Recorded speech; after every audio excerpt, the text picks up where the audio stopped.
안녕하세요, 코마드입니다. 이번 영상은 젠캐시에서 확장된 코인계의 다크호스로 떠오르고 있는 호라이젠에 대해 알아보겠습니다.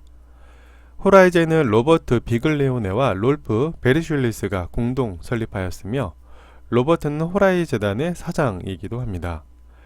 그는 테크놀 리서치에서 고급 분석가의 경력과 람마크 테크놀로지에서 테크포스의 정보 활동을 지원하기 위해 프로젝트에 참여한 적이 있었는데요. 아프가니스탄에 배치되는 동안 신뢰와 노드를 기반으로 한 고대의 비공식 피어투피어 결제 네트워크에 대해 알게 되면서 암호금융에 관한 논문을 연구했다고 합니다.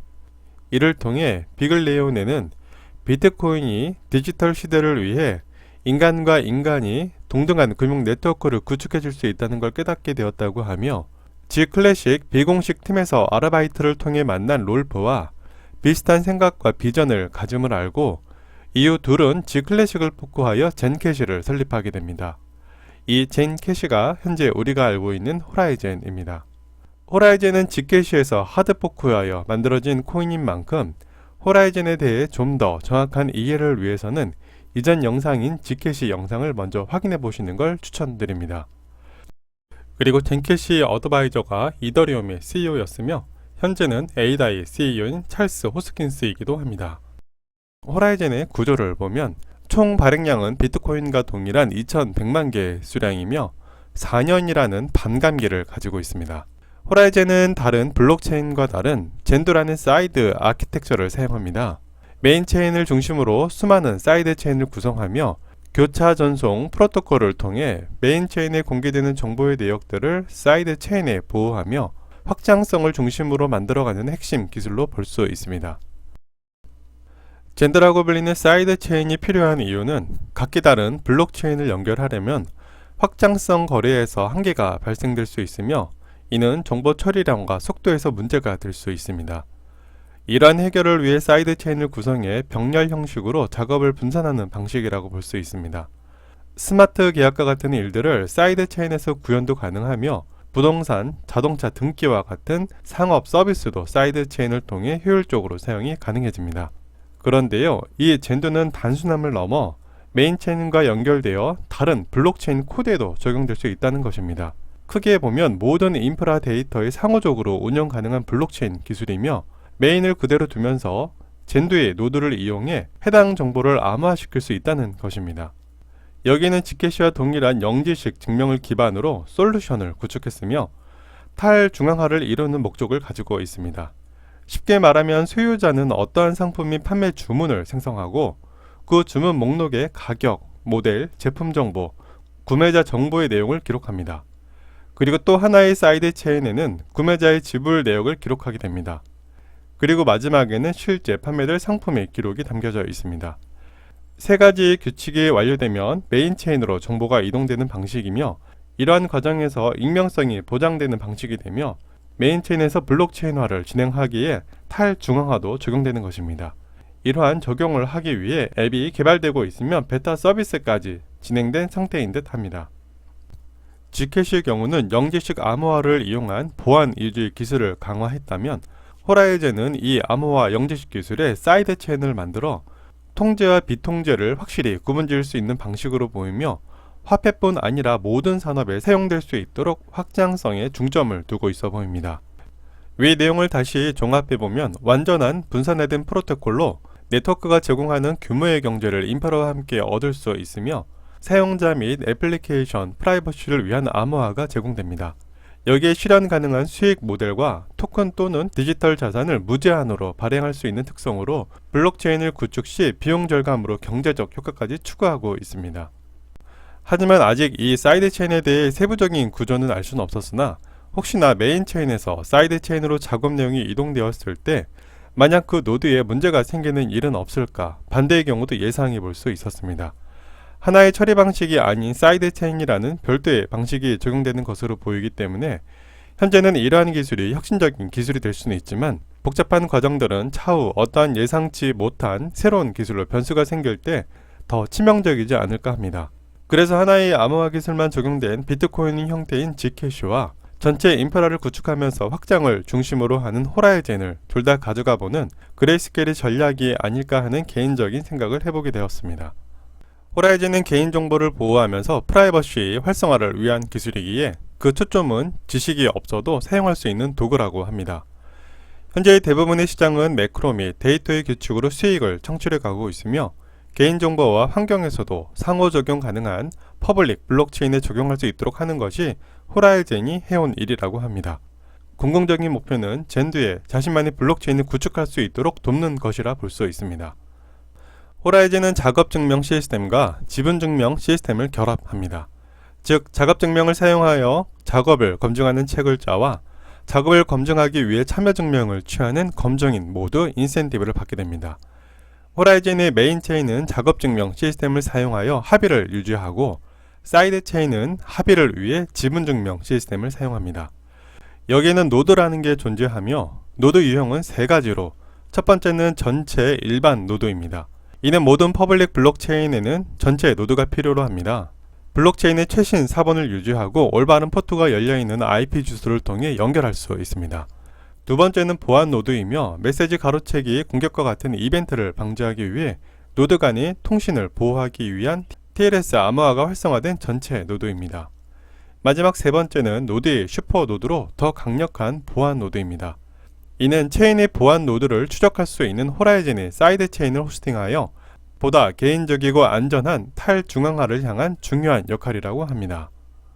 현재의 호라이즌 상태에 대해 확인도 해봤습니다. 호라이즌 역시 영지식 기반으로 만들어진 다크코인이라 국내 및 전 세계의 많은 거래소에서 상장 폐지가 되었습니다. 하지만 코인베이스의 상장 예정이며 그 시기는 정확히 알 수는 없지만 18개 예정 상장 종목에 포함이 되어 있습니다. 만약 호라이즌이 코인베이스에 상장이 된다면 다른 거래소에서도 점차적으로 상장될 수 있을 것으로 예상되며 자본의 투입으로 성장세는 가속화되지 않을까 합니다. 이와 더불어 그레이스케일에서 담고 있는 코인이기도 하며 아마 많은 분들이 알고 있는 내용이겠지만 DCG 그룹의 수장인 베리 실버트가 이 호라이즌은 앞으로 6만 달러 정도까지 가치를 가질 것이라고 말했던 적이 있습니다. 올해 초에도 익명성 코인이 한 해가 될 것이라는 내용도 트위터에 남긴 적이 있으며 DCG 그룹은 블록체인 관련 산업을 키워가고 있습니다. 베리 실버트는 2016년 호라이즌을 구매했다면 2012년 비트코인을 구매한 것과 같다고 얘기했으며 2012년 당시 비트코인이 7달러였으니 그 계산을 해보면 95배 상승한 수치이기도 합니다. 여기에 그레이스케일이 포트폴리오의 등재와 함께 모 회사인 DCG 그룹에서 호라이즌 랩스에 직접적인 투자를 병행하고 있어서 그 가능성이 좀 더 높아질 수 있어 보입니다. 그리고 DCG 그룹은 이미 코인베이스에도 투자를 하고 있는 상태라 연간 관계상 코인베이스의 상장 기대감이 높아집니다. 그리고 리버시티 벤처스의 투자도 받고 있는데요. 조사해보니 CEO인 찰스 카스칼리라는 팍소스의 CEO이기도 하며 올해 4월경 미국 통화감독청에서 스테이블 코인 발행사 팍소스에게 암호화폐 신탁 라이선스를 부여했다고 합니다. 그러면서 스테이블 코인 관리와 결제, 교환 등의 서비스를 조건부로 허용하면서 이 팍소스는 페이팔과도 연계가 되어 있었습니다. 이렇게 좋은 면 뒤에는 큰 리스크도 존재하기 마련입니다. 만약 투자기관에서 손절을 한다면 그 파급력은 상당히 거세게 올 수 있다는 것입니다. 그 이유는 네노라는 기관 및 주요 정책 이념적인 곳들과도 맞물려 있으며 세력은 수익을 내야만 하는 곳입니다. 투자하는 기업이 가능성이 없어진다면 그 정보를 늦게 알 수 있는 개미들은 손실이라는 쓰디쓴 아픔을 맛볼 수 있다는 걸 명심해야 합니다. 현재 여러 익명성 코인 중 지캐시와 호라이즌이 개인적으로 배경과 기술력이 괜찮다고 생각하고 있습니다. 둘 다 성공한다면 더없이 좋겠지만 하나만 살아남는다고 가정했을 때 그 가치는 독점적인 형태로 지금의 비트코인만큼 오를 수 있지 않을까 뇌피셜을 굴려봅니다. 호라이즌의 익명성 주제의 내용을 일부 인용하자면 익명성은 우리가 흔히 알고 있는 감추다, 숨기다가 맞지만 모든 사람이 당신의 메시지를 읽도록 허용하시겠습니까? 당신의 진료 기록을 다른 사람에게 보여주기를 허용하시겠습니까? 당신의 약속을 다른 사람에게 공유하겠습니까? 더 간단하게 표현하면 옷을 입다, 커튼을 치다라는 보호의 목적으로 재해석할 수 있습니다. 이러한 프라이버시는 기본적인 인권이며 기본적으로 갖춰져야 하는 것입니다. 특히나 구명이나 자신의 신체 정보와 관련된 중요한 정보는 보호되어야 함이 명백한 이유이기도 합니다.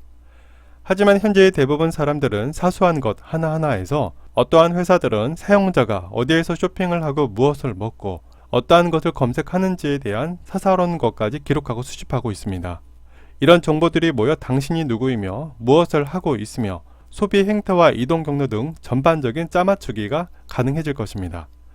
즉, 사소한 것이 나의 모든 것을 노출시킬 수 있다는 것이며, 호라이즌은 이러한 사소한 것들을 인프라 전반적으로 메인 체인을 두고 사이드 체인을 적용시켜 익명성을 보장하며 확장하겠다는 목표를 가지고 있는 것 같습니다. 호라이즌을 비롯해 대부분 수많은 나라의 거래소에서 상장 폐지된 익명성 코인들은 그 구조와 형태에 대해 잘 알려고 하지 않을 것이며, 최근 코인 시장에 들어온 사람들에겐 인식 자체가 낮은 편입니다.